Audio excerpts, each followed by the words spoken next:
Hello everyone. आज के इस सेशन में हम पढ़ने वाले हैं सब्जेक्ट ऑफ एग्रीमेंट। ये सब्जेक्ट ऑफ एग्रीमेंट का क्लास नंबर आपका 3rd है, जिसमें हम देखने वाले हैं रूल नंबर 21 से लेकर 40 तक, यानी कि बहुत काफ़ी इंपॉर्टेंट ये रूल रेगुलेशन है। इससे पहले वाले सेशन में हमने ये देखा था कि सब्जेक्ट ऑफ एग्रीमेंट होता क्या है, और इसके बाद में कुछ रूल्स हमने देखे थे करीब 20। तो आगे हम बढ़ते हैं। देखिए 21 नंबर क्वेश्चन आपका क्या रहा है, रूल नंबर क्या कर दिया है कि नो, एक वर्ड है निगेटिव वर्ड जो कि है no followed by singular countable और uncountable noun takes singular verb. कहने का मतलब क्या है समझिएगा थोड़ा सा। इसमें एक निगेटिव वर्ड आया है जो कि निगेटिव वर्ड आपका ये है नो। अगर नो का प्रयोग कभी भी अगर आपके सेंटेंस में अगर हुआ हो ना, यानी कि जब निगेटिव वर्ड यानी कि नो का प्रयोग कभी भी आपके सेंटेंस में हुआ है और उसके बाद में कोई सिंगुलर काउंटेबल या अनकाउंटेबल नाउन अगर आता है ना, तो वर्ब हमेशा सिंगुलर ही होता है। लेकिन वहीं अगर नो के बाद में अगर कोई प्लूरल काउंटेबल नाउन आएगा ना, तो वर्ब हमेशा प्लूरल होता है। इसके कहने का मतलब क्या है, पहले एग्जाम्पल से हम समझने का प्रयास हम करते हैं। देखिएगा, इसमें बेसिकली आप एक चीज़ समझ सकते हैं कि इसमें एक निगेटिव वर्ड यानी कि नो के बारे में बात हो रही है। देखिए, अब पहला जो एग्जाम्पल दिया गया है कि नो पर्सन हैज़ कम सो फार। कहने का मतलब क्या है, इस रूल के अकॉर्डिंग यही बताया गया है कि जब आपके सेंटेंस में कभी भी अगर नो का प्रयोग हो और जस्ट नो के बाद में अगर कोई सिंगुलर सब्जेक्ट आया हो, यानी कि पर्सन जो है ये सिंगुलर सब्जेक्ट है। अगर नो के बाद में अगर कोई सिंगुलर सब्जेक्ट होता है तो वर्ब हमेशा सिंगुलर ही होना चाहिए। कहने का मतलब यही है। जैसे वंस अगेन मैं रिपीट कर दूँ, ये डायरेक्टली बोला है कि अगर आपके सेंटेंस में कभी भी अगर नो आया हो और नो के जस्ट बाद आपका सिंगुलर काउंटेबल नाउन हो या कोई अनकाउंटेबल नाउन हो, तो वर्ब हमेशा सिंगुलर ही होता है। जैसे एक बार फिर से समझते हैं, निगेटिव वर्ड आपका नो है। इसमें दूसरे वाले एग्जाम्पल में भी आपका जो निगेटिव वर्ड आया है वो कि नो ही है। इस पहले वाले एग्जाम्पल में नो के बाद में जस्ट बाद में सिंगुलर काउंटेबल नाउन आया है, जबकि दूसरे वाले में अनकाउंटेबल नाउन है। यानी कि सिंगुलर काउंटेबल नाउन हो या कोई अनकाउंटेबल नाउन हो, आने वाला वर्ब हमेशा ही आपका सिंगुलर होता है। दोनों में सिंगुलर है। यानी कि no person has come so far, यानी कि अब तक कोई भी इंसान कोई भी आदमी यहाँ नहीं आया। No money has been received so far, कोई भी पैसे यानी कि कुछ भी पैसे अब तक से रिसीव नहीं हुए हैं। अब इसी में 3rd नंबर जो एग्जांपल है उसको हम समझने का प्रयास करते हैं। देखिए, लेकिन वही चीज़ अगर रूल बोला है कि अगर इसी नो के बाद में अगर इसी निगेटिव वर्ड के बाद में अगर कोई प्लूरल काउंटेबल नाउन अगर आया हो, जैसे इसमें बुक्स आया है, जो बुक्स है प्लूरल काउंटेबल नाउन है। अगर नो के जस्ट बाद में अगर कोई प्लूरल काउंटेबल नाउन आता है ना, तो वर्ब जो होता है वो भी आपका प्लूरल ही होना चाहिए, जिसमें इसमें हैव का यूज हुआ है जो कि प्लूरल के सेंस में है। यानी कि no books have been purchased so far, यानी कि अब तक कुछ भी बुक्स यानी कि कोई भी बुक्स अब तक खरीदे नहीं गए हैं। इसके कहने का मतलब सिंपल तरीके से है कि अगर जो निगेटिव वर्ड आपका आया है इसमें जो कि नो है, इस नो के जस्ट बाद अगर कोई सिंगुलर काउंटेबल नाउन रहेगा ना या कोई अनकाउंटेबल नाउन, तो वर्ब हमेशा सिंगुलर होता है। लेकिन अगर प्लूरल काउंटेबल नाउन होता है तो वर्ब हमेशा आपका प्लूरल ही होता है। नेक्स्ट हम बढ़ते हैं आगे वाला नियम पर। देखिएगा 22 नंबर। 22 नंबर क्या बोला है कि एक फ्रेज आया है जो कि फ्रेज है आपका more than if followed by singular subject, यानी कि मोर देन के बाद में अगर कोई सिंगुलर सब्जेक्ट अगर आएगा ना, तो वर्ब आपका सिंगुलर होना चाहिए। लेकिन यही मोर देन के बाद में अगर कोई प्लूरल सब्जेक्ट आएगा ना, तो वर्ब आपका प्लूरल होना चाहिए। अब समझिए, इसको एग्जाम्पल से हम समझते हैं।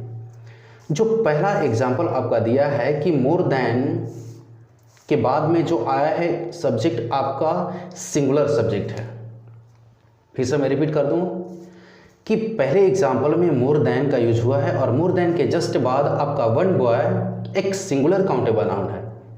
और जब मोर देन के बाद में अगर कोई सिंगुलर नाउन हो यानी कि सिंगुलर सब्जेक्ट होता है ना, तो वर्ब हमेशा सिंगुलर ही होना चाहिए, यानी कि हैज़ सिंगुलर है। यानी कि more than one boy has come today, यानी कि एक से अधिक छात्र आज आया हुआ है। लेकिन इसी तरीके से अगर बात करें दूसरे एग्जाम्पल में, तो दूसरे एग्जाम्पल में आया है मोर देन, और मोर देन के जस्ट बाद आपका प्लूरल काउंटेबल नाउन है 100 कैंडिडेट्स, यानी कि more than 100 candidates, more than के जस्ट बाद में आपका प्लूरल काउंटेबल नाउन है, और इसीलिए आपका वर्ब भी यहाँ पर प्लूरल हैव का यूज हुआ है। मतलब more than 100 candidates have participated in it, यानी कि 100 से अधिक छात्र, कैंडिडेट्स अभ्यर्थी इसमें पार्टिसिपेट किए हुए हैं। मतलब सिंपल तरीके से हम समझ सकते हैं जो एग्जाम्पल में बोला है या जिसे रूल में यही बोला है कि अगर मोर देन के जस्ट बाद आपका सिंगुलर सब्जेक्ट होगा तो सिंगुलर वर्ब, लेकिन प्लूरल सब्जेक्ट होगा तो प्लूरल वर्ब होता है। नेक्स्ट रूल हम देखेंगे 23rd नंबर, जो कि बहुत काफ़ी आसान है, इजी है। देखिए 23rd नंबर ये बोला है कि वन और टू, एक फ्रेज है आपका, इसमें वन और टू, जब वन और टू का यूज आपके सेंटेंस में कभी भी हुआ है ना, तो उसके जस्ट बाद आपका नाउन प्लूरल होता है और वर्ब भी आपका प्लूरल ही होता है। एग्जाम्पल से हम समझते हैं। एग्जाम्पल में देखिए यहाँ पर दिया है कि वन और टू बॉयज़, देखिए इसको डायरेक्ट दिया है इसमें कि वन और टू बॉयज़, देखिए वन और टू बॉयज़ आर एब्सेंट, यानी कि जो आपका सेंटेंस है पहला एग्जाम्पल, इसमें यूज हुआ है वन और टू का, और वन और टू के जस्ट बाद में आपका जो नाउन आया है ना बॉयज़ प्लूरल है, यानी कि वन और टू के बाद में नाउन आपका प्लूरल होता है और वर्ब भी आपका प्लूरल ही होता है, यानी कि वन और टू बॉयज़ आर एब्सेंट, या एक या दो छात्र एब्सेंट हैं। दूसरा एग्जाम्पल है, दूसरे एग्जाम्पल में दिया है वन और टू और उसके जस्ट बाद में आपका नाउन है बुक्स, जो कि प्लूरल है। वन और टू के बाद में प्लूरल नाउन होता है और वर्ब भी आपका प्लूरल ही होता है, यानी कि वन और two books have been purchased, एक या दो बुक्स खरीदे गए हैं। ओवरऑल हमें ये समझना है कि वन और टू के बाद में आने वाला नाउन और वर्ब दोनों ही प्लूरल होते हैं। अगला जो रूल हो जाएगा 24 नंबर, इसको समझते हैं। देखिए 24 नंबर क्या बोला कि कंट्रीज नेम, इसको पहले अच्छे से समझने की ज़रूरत है। कंट्रीज नेम, किसी भी देश का नाम अगर रिप्रेजेंटिंग स्पोर्ट्स टीम, अगर किसी भी देश का नाम उससे अगर किसी स्पोर्ट्स टीम का अगर भाव व्यक्त होता हो ना, तो वर्ब हमेशा प्लूरल होता है। इसके कहने का मतलब क्या है, एक बार फिर से समझते हैं कि जब भी किसी देश का नाम, जब भी किसी कंट्री का नाम अगर किसी स्पोर्ट्स टीम की तरह अगर इंडिकेट किया गया हो, यानी कि यूज़ किया गया हो, ऐसा मतलब किसी देश का नाम इस तरीके से यूज किया गया हो सेंटेंस में, जैसे ऐसा लगता हो कि उस देश के नाम से किसी स्पोर्ट्स टीम का भाव व्यक्त होता है, तो वर्ब हमेशा प्लूरल ही होता है। एग्जाम्पल समझते हैं। दिया है कि India have won the test match against Pakistan on Eden Garden, यानी कि इंडिया ने टेस्ट मैच जीत लिया है पाकिस्तान के खिलाफ, जो कि ईडन गार्डन में हुआ था। मतलब इस एग्जाम्पल में देख सकते हैं कि आया है इंडिया। इंडिया एक देश का नाम है, कंट्री नेम है, लेकिन इस इंडिया का यूज हुआ है इस तरीके से, इस इंडिया का ऐसे लग रहा है इंडिया है won the test match, India ने टेस्ट मैच जीत लिया है। इंडिया पूरा देश नहीं जीता है, इंडिया का कोई क्रिकेट टीम है जिसने टेस्ट मैच को जीता है।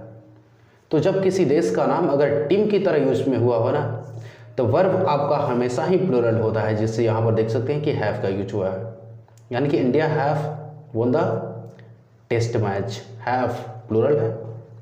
Next, Pakistan have lost the series. Pakistan किसी देश का नाम है representing as a cricket team, and that's why यहाँ पर प्लूरल वर्ब हैव का यूज हुआ है। नेक्स्ट रूल हम समझते हैं 25 नंबर। 25 नंबर क्या बोला है, इसको समझते हैं थोड़ा सा। ये बोला है कि सेंटेंस हैविंग अदर, मतलब किसी भी सेंटेंस में अगर अदर का यूज हुआ है ना, तो उसके बाद में जस्ट आने वाला नाउन प्लूरल होता है और उस सेंटेंस में प्लूरल वर्ब का भी यूज होता है। लेकिन अगर वहीं आपके सेंटेंस में कभी अनदर का यूज हुआ है ना, तो अनदर के जस्ट बाद सिंगुलर नाउन और सिंगुलर वर्ब का यूज होता है। इसके कहने का मतलब क्या है, थोड़ा सा एग्जाम्पल से हम समझने का प्रयास करते हैं।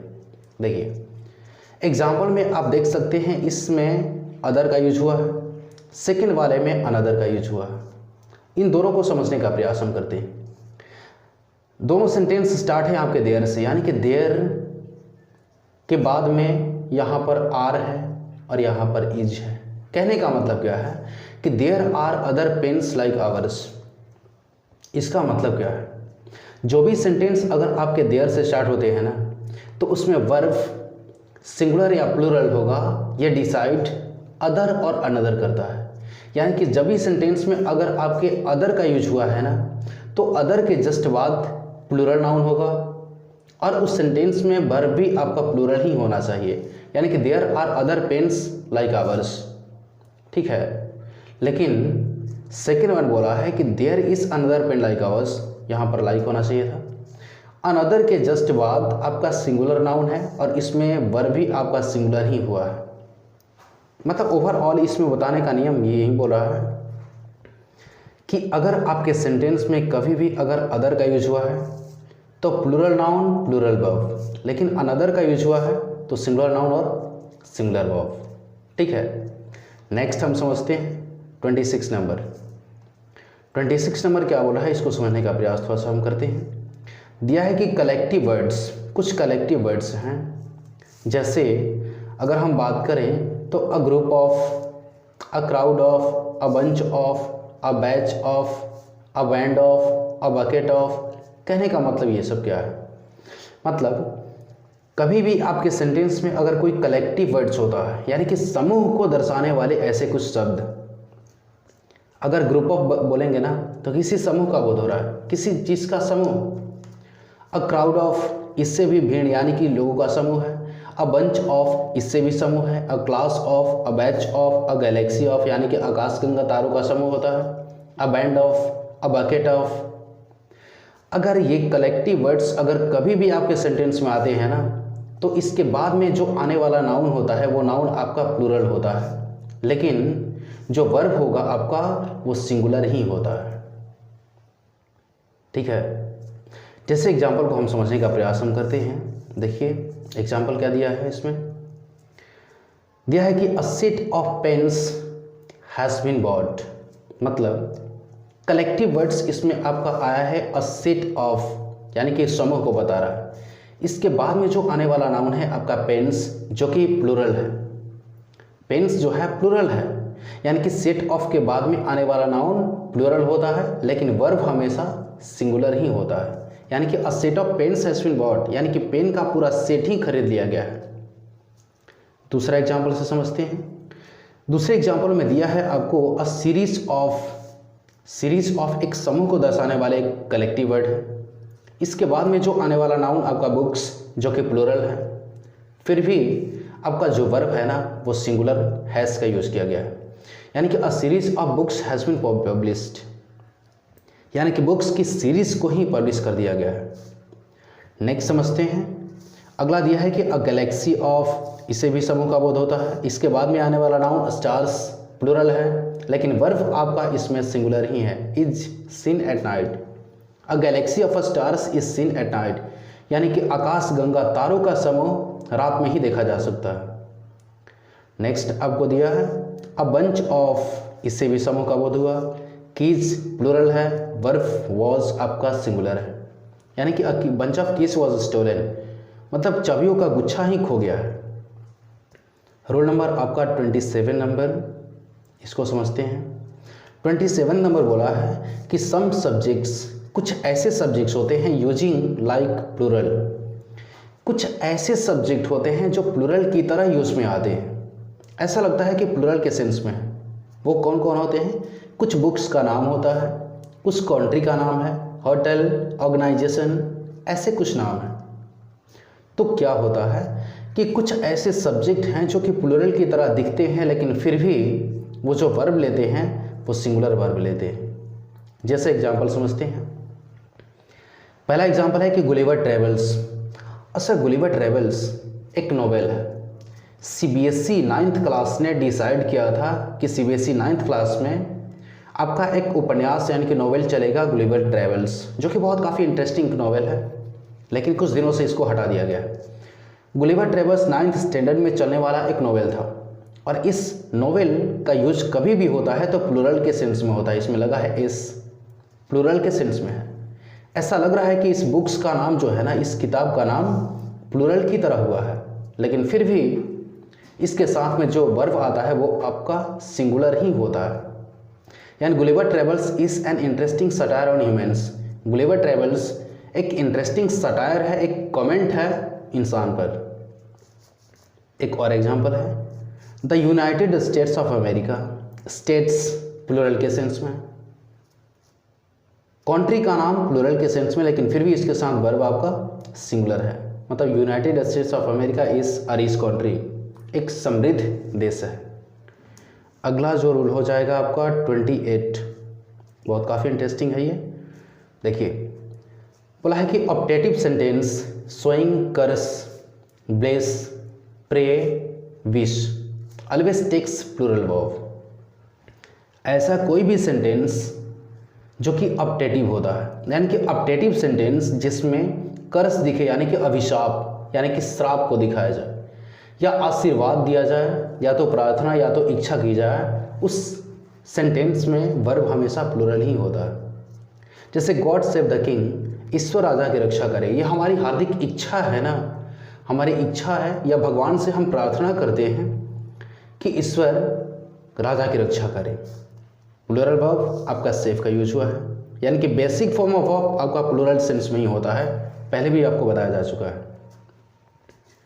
अगला है कि लाइफ लॉन्ग डेमोक्रेसी। डेमोक्रेसी मतलब बरकरार रहे, यानी कि कायम रहे। नेक्स्ट अगला रूल जो हो जाएगा आपका 29, समझिए इसको। यह है कि सेंटेंसेस शोइंग अनरियल कंडीशन, यानी कि अवास्तविक शर्त को दिखाने वाले वाक्य में हमेशा प्लूरल वर्ब का ही यूज होता है। अब देखिए उसमें प्लूरल वर्ब सिर्फ एक ही होता है, वेयर। यानी कि वैसे सेंटेंस जिसमें अनरियल कंडीशन को दिखाया गया हो। अनरियल कंडीशन होता क्या है? अवास्तविक शर्त, यानी कि ऐसी कोई शर्त जो सच नहीं हो। जैसे अगर मैं पक्षी होता तो मैं उड़कर तुम्हारे पास आता, ऐसा कभी नहीं हो सकता है कि मैं कभी पक्षी बनूं। ऐसे ही शर्त को हम अनरियल कंडीशन कहते हैं। एग्जाम्पल दिया है आपका, if I were a king, काश मैं राजा होता, या यदि मैं राजा होता। ये प्रजातांत्रिक देश में, यानी कि डेमोक्रेटिक कंट्री में कभी राजा नहीं बना जा सकता है, इसीलिए इम्पॉसिबल, एंड दैट्स वाई इसको हम अनरियल कंडीशन कहते हैं। और इसके साथ में वर्ब आपका वेयर का यूज हुआ है। और एग्जाम्पल है, if she were a bird, अगर वो पक्षी होती तो she would fly to you, वह उड़कर तुम्हारे पास आती। इसमें सेंटेंस में देख सकते हैं कि if she were a bird, ऐसा कभी नहीं हो सकता है कि वो कभी पक्षी बनेगी। और जब ऐसे इम्पॉसिबल कंडीशंस, यानी कि अवास्तविक शर्त को दिखाया जाता है ना, तो सारी सब्जेक्ट के साथ में आपका वेयर का यूज होता है। कोई भी पूछ सकता है कि सी के साथ वॉज लगता है लेकिन वेयर कैसे लगा, तो आप कह सकते हैं कि अगर सेंटेंस में अनरियल कंडीशन को दिखाया गया हो, यानी कि अवास्तविक शर्त, यानी कि कोई ऐसा शर्त जो संभव नहीं हो पाता है, वैसे शर्त के लिए हमेशा हर किसी सब्जेक्ट के साथ में हम वेयर का यूज करते हैं। ठीक है, जैसा कि वह कभी पक्षी बन नहीं सकती है और इसीलिए वेयर का यूज हुआ है। नेक्स्ट देखते हैं 30 नंबर। यह है कि if gerund infinitive participle, sorry यहाँ पार्टिसिपल ना करके यहाँ पर फ्रेज होना चाहिए था। यानी कि कभी भी आपके सेंटेंस में अगर कोई जेरंड, कोई इन्फिनेटिव या अगर कोई फ्रेज, यहाँ पर हम फ्रेज समझेंगे, अगर कोई फ्रेज सब्जेक्ट की तरह यूज में आया हो ना, तो वर्ब हमेशा सिंगुलर ही होता है। कहने का मतलब क्या है, एग्जाम्पल से समझते हैं। यह है कि टू वॉक इज़ हेल्दी, यानी कि टहलना एक स्वास्थ्यवर्धक है।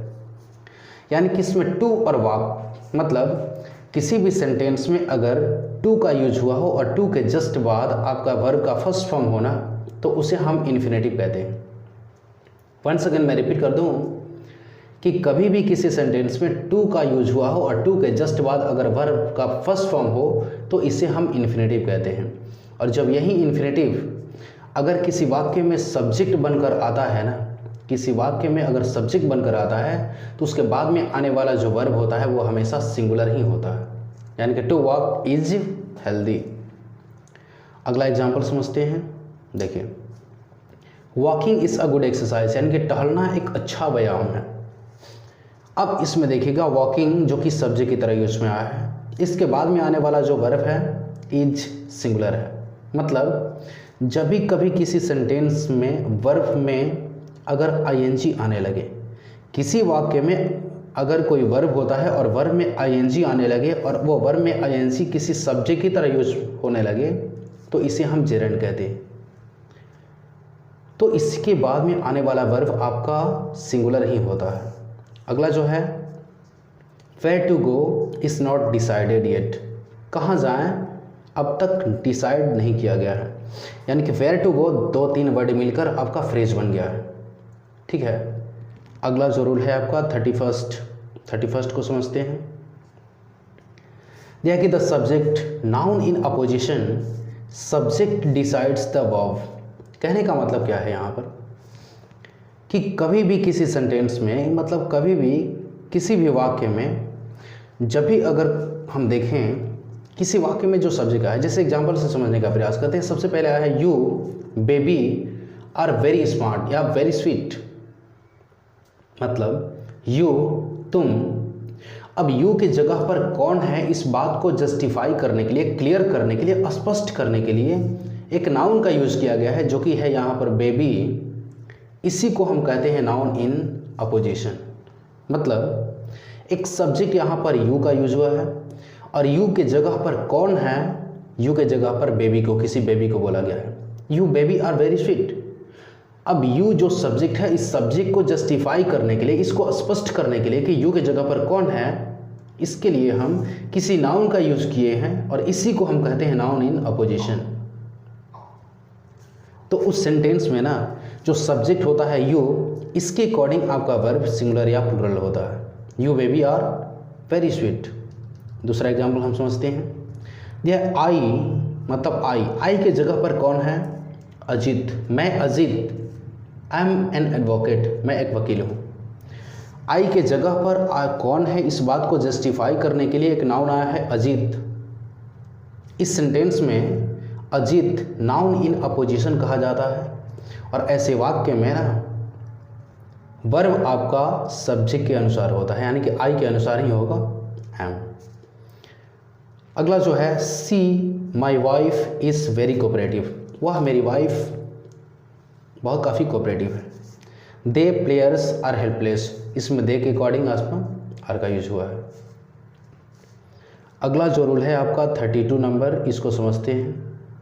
32 नंबर क्या बोला है, बहुत काफ़ी इंपॉर्टेंट है ये।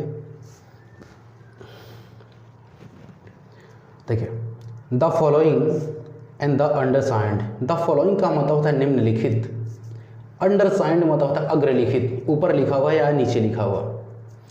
द फॉलोइंग और अंडरसाइंड में क्या होता है, decides the verb according to latter noun, मतलब बाद में आने वाला जो नाउन होता है वो डिसाइड करता है। इसके कहने का मतलब क्या है, किसी भी वाक्य में अगर कभी भी अगर द फॉलोइंग का यूज हुआ है या अंडरसाइंड का यूज हुआ है तो उस सेंटेंस में वर्ब सिंगुलर होगा या प्लुरल होगा, ये बात डिसाइड करता है लेटर नाउन, यानी कि बाद में आने वाला नाउन। यहाँ पर हिंदी में भी दिया गया है कि बाद वाले नाउन के अनुसार वर्ब होता है। एग्जाम्पल हम समझते हैं। इसमें समझ सकते हैं कि दोनों वाक्य में, यानी कि दोनों एग्जाम्पल में फॉलोइंग दिया गया है। यहाँ पर देख सकते हैं, यहाँ पे दोनों एग्जाम्पल में आपका फॉलोइंग है, यानी कि निम्नलिखित। इस फॉलोइंग के बाद में पहले एग्जाम्पल में आपका इज का यूज हुआ है, यानी कि सिंगुलर वर्ब, लेकिन दूसरे वाक्य में आपका आर यानी कि प्लूरल वर्ब का यूज हुआ है। ये क्यों है, क्योंकि द फॉलोइंग के बाद में वर्ब सिंगुलर होगा या प्लूरल होगा ये डिसाइड फॉलोइंग नहीं करेगा। उसके बाद में आने वाला जो नाउन जो कि वेदर रिपोर्ट है सिंगुलर है, इसीलिए इसमें सिंगुलर वर्ब इज का यूज हुआ है। दूसरे वाले में न्यू रेट्स प्लूरल है और इसीलिए इसमें प्लूरल वर्ब आर का यूज हुआ है। इस तरीके से हम कह सकते हैं कि द फॉलोइंग वाले सेंटेंस में वर्ब सिंगुलर या प्लूरल द फॉलोइंग के अनुसार नहीं होता है, बाद में आने वाले नाउन डिसाइड करते हैं। एक और एग्जांपल समझते हैं। देखिएगा, दूसरे वाले एग्जांपल में आपको डायरेक्ट दिया गया है दूसरा वर्ड अंडरसाइंड, इन दोनों में समझिएगा थोड़ा सा आया है वर्ड अंडरसाइंड। अंडरसाइंड के बाद में एक वर्ब आपका रिक्वेस्ट, जो कि प्लूरल के सेंस में है, क्योंकि बेसिक फॉर्म ऑफ वर्ब एक प्लूरल सेंस में ही होता है। दूसरे वाले में है जैसे रिक्वेस्ट, यानी कि एस और ईएस लग जाना सिंगुलर वर्ब हो गया है। ये क्यों है? क्योंकि पूरा सेंटेंस पढ़ेगा, the undersigned request the pleasure of your arrival in the party. इसमें रिक्वेस्ट करने वाले दो लोग हैं, रोहन एंड ऋतिक। जब रोहन एंड ऋतिक दो व्यक्ति हो गए ना, तो प्लूरल वर्ब को खोजते हैं। रोहन एंड ऋतिक की ओर से एक रिक्वेस्ट हो रहा है कि आप इस पार्टी में अवश्य आइएगा। जब दो लोग मिलकर रिक्वेस्ट करेंगे तब प्लूरल वर्ब रिक्वेस्ट का यूज होता है। लेकिन दूसरे एग्जाम्पल में देखिएगा, इसमें सिर्फ एक सब्जेक्ट, एक नाउन, एक व्यक्ति रोहन है, और एक व्यक्ति के according singular subject according verb आपका सिंगुलर होता है, यानी कि रिक्वेस्ट। इसमें सिर्फ रिक्वेस्ट रोहन कर रहा है कि आप पार्टी में अवश्य आइएगा। ठीक है, अगला नियम हम देखते हैं। जो अगला नियम होगा वो आपका 33 नंबर होगा। ये बोल रहा है कि टूल्स क्लैड्स हैविंग टू पार्ट्स, मतलब ऐसे कोई औजार या ऐसे कोई वस्त्र जिनके दो भाग होते हैं ना, वो हमेशा प्लूरल वर्ब लेते हैं। आप समझ सकते हैं इसे। जिससे देखिए my shoes are new, shoes यानी कि जूते, जिसके दो पार्ट होते हैं, यानी कि दो भाग होते हैं, टू पार्ट्स होते हैं। अब जिसके दो भाग होते हैं वर्ब हमेशा आपका प्लूरल ही होता है, यानी कि माई शूज आर न्यू, मेरे जूते नए हैं। अगला है दिस सीजर्स आर शार्प, ये कैंची बहुत काफ़ी शार्प है, बहुत काफ़ी तेज है। सीजर्स के बाद में आने वाला जो वर्ब है आपका प्लूरल ही है, लेकिन इसमें एक एक्सेप्शन भी होता है। अपवाद क्या कहता है इसमें समझिएगा। वैसे तो हमने समझ लिया कि किसी औजार या किसी वस्त्र में जिसके दो पार्ट हैं उसमें प्लूरल वर्ब होता है, लेकिन अगर इसमें दिया है कि अगर इसी वर्ड के बाद में, यानी कि जिसके दो पार्ट हैं उसके पहले अगर अ पेयर ऑफ का यूज होने लगे ना, तो वर्ब सिंगुलर होता है। जैसे अ पेयर ऑफ शूज, इसमें एग्जाम्पल थोड़ा समझिएगा। अ पेयर ऑफ शूज यानी कि शूज जूता, यानी कि जिसके दो जोड़ी होते हैं, हमेशा प्लूरल वर्ब लेते हैं, लेकिन इसी शूज के पहले अगर अ पेयर ऑफ का यूज होने लगे ना, तो वर्ब आपका सिंगुलर हो जाता है। यानी कि a pair of shoes has been lost, यानी कि एक जोड़ी जूते गायब हो गए हैं, मतलब गुम हो गए हैं। एक जोड़ी जूते, यहाँ पर अ पेयर ऑफ के अकॉर्डिंग आपका वर्ब होता है। दूसरा एग्जाम्पल जो है अ पेयर ऑफ सीजर्स, यानी कि कैंची का जोड़ा पुट हियर, यहाँ पर रखा गया है। अगला जो रूल है आपका 34 नंबर, जो कि बहुत इंटरेस्टिंग है, समझिएगा। 34 बोला है कि नथिंग बट, सेंटेंस में जो आपका यूज होता है नथिंग बट, नथिंग बट के बाद में अगर क्या होता है समझिएगा, इसको थोड़ा सा समझते हैं। Nothing but followed by singular या plural noun, it always takes singular verb. इसके कहने का मतलब क्या है? नथिंग बट के बाद में आने वाला नाउन सिंगुलर या प्लूरल दोनों हो सकता है, लेकिन वर्ब हमेशा आपका सिंगुलर ही रहेगा। जैसे एग्जाम्पल में देखिएगा, नथिंग बट इसके बाद में जो आने वाला नाउन है आपका ट्रीज प्लूरल है, लेकिन वहीं दूसरे सेंटेंस में नथिंग बट इसके बाद में जो आने वाला है आपका अनकाउंटेबल नाउन वाटर है। तो नथिंग बट के बाद में आने वाला नाउन प्लूरल हो या सिंगुलर हो, वर्ब हमेशा दोनों कंडीशन में सिंगुलर ही होते हैं। यानी कि nothing but trees is here, यानी कि सिर्फ पेड़ ही पेड़ है यहाँ पर। अगला है nothing but water is here, यानी कि सिर्फ वाटर ही वाटर, यानी कि पानी ही पानी है यहाँ पर।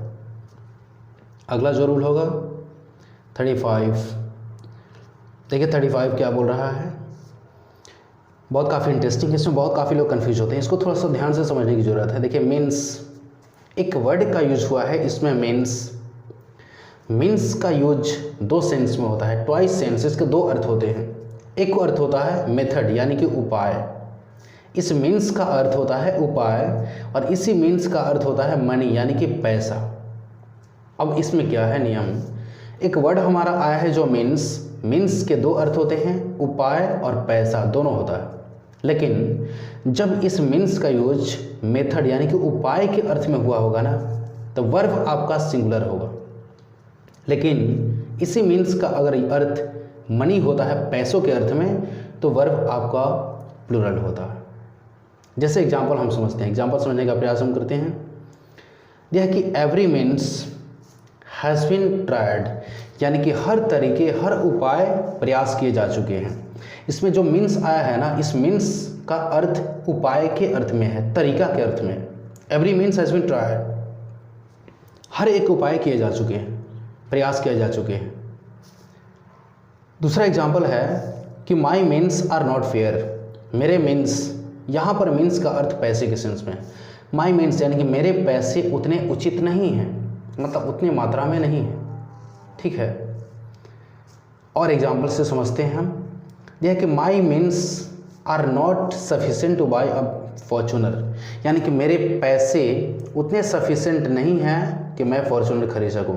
इस मीन्स का अर्थ पैसों के सेंस में है और इसीलिए वर्ब आपका प्लूरल है।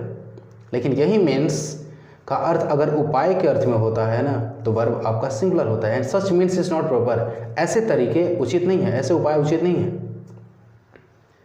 अगला जो रूल हो जाएगा आपका 36, इसको समझते हैं। 36 में बोला है कि word group like a quarter of, part of, 2/3 of, 3/4 of, the rest of, the percent of, if followed by, इसमें फॉलोड का स्पेलिंग थोड़ा गलत है, देख लीजिएगा इसको, डब्ल्यू इसमें छूट गया है, बाई, अगर इनके बाद में quarter of, 2/3 of, 3/4 of, percent of, इनके बाद में अगर कोई सिंगुलर अगर नाउन आएगा ना, तो वर्ब आपका सिंगुलर होता है।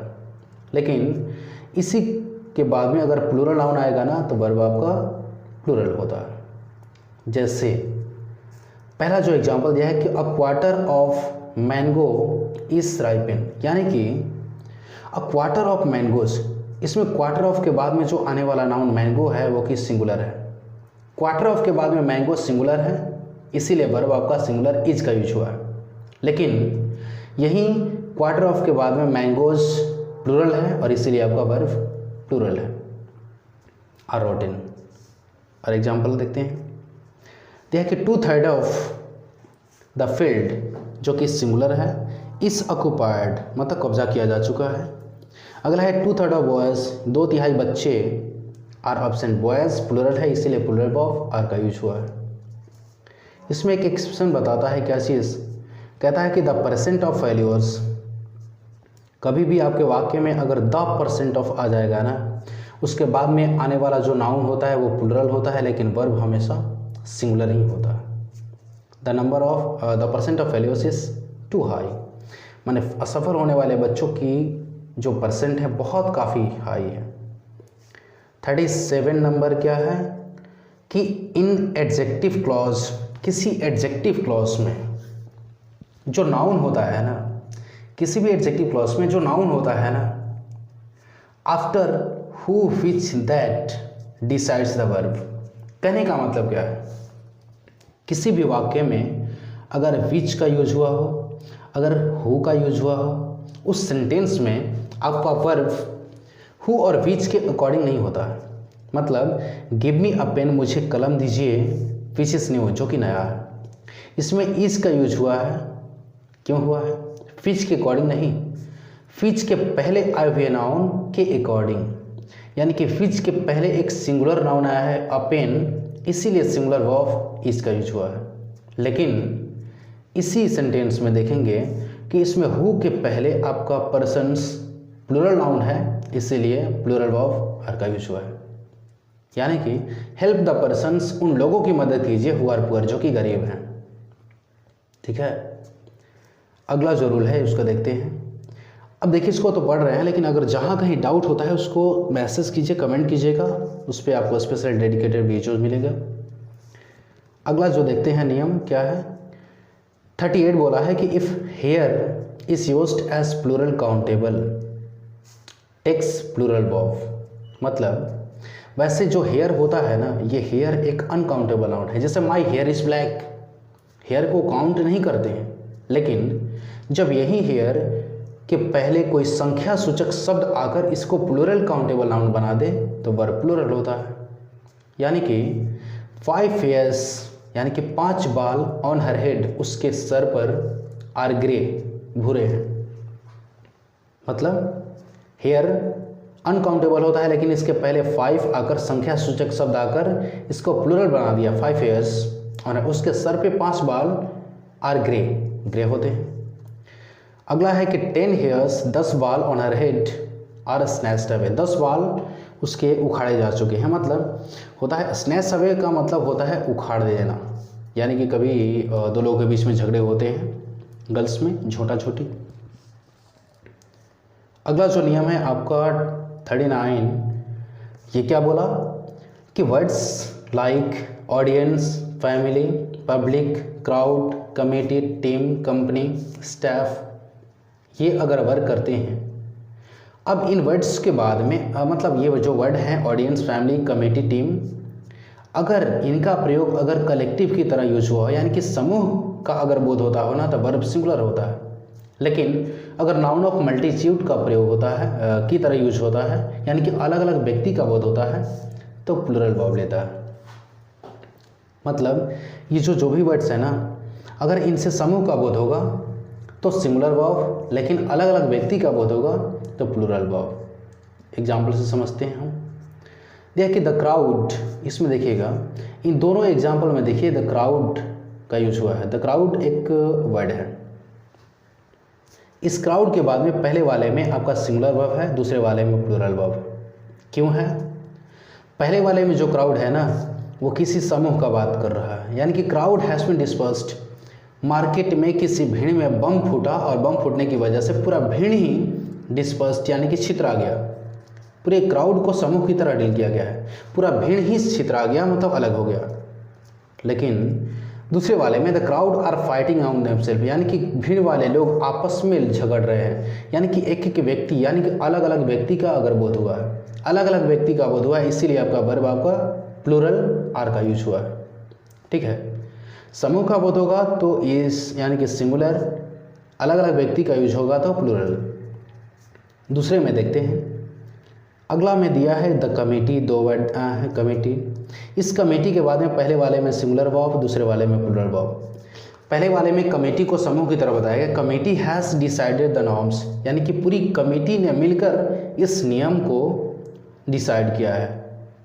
कमेटी का यूज समूह के अर्थ में, पूरा समूह एक साथ में था, इसीलिए सिंगुलर वर्ब हैज़। लेकिन अगर वही कमेटी वाले लोग अगर बट जाएंगे, committee are divided on their opinions, committee वाले लोग अपने अपने विचारों पर बढ़ चुके हैं, अलग अलग व्यक्ति का बोध हो रहा है, and that's why plural of are का यूज हुआ है। इसमें बहुत काफ़ी लोगों को डाउट रह जाता है, तो इसको समझने की ज़रूरत है। अगला जो है आपका रूल 40 नंबर लास्ट है ये, कि dare, need in negative. Dare और नीड एक ऐसे वर्ब हैं जिसको हम मार्जिनल वर्ब कहते हैं, इसको हम मार्जिनल वर्ब कहते हैं, क्योंकि ये हेल्पिंग वर्ब का भी काम करते हैं और मेन वर्ब का भी काम करते हैं। डेयर मतलब साहस करना, नीड मतलब आवश्यकता होना। इसको अगर नेगेटिव में लेते हैं ना, तो हमेशा प्लूरल वर्ब ही होता है। जैसे ही, दे, नीड नॉट, नीड के बाद में नॉट आ जाना, नीड निगेटिव में है, इसीलिए वर्ब आपका प्लूरल गो का यूज हुआ है। यानी कि ही नीड नॉट, ये भी सही है, मतलब ही नीड नॉट गो, अगर यहाँ पर ही रहेगा फिर भी यहाँ पर गो का यूज रहेगा, दे रहेगा फिर भी आपको गो का यूज रहेगा, यानी कि प्लूरल वर्ब ही होता है।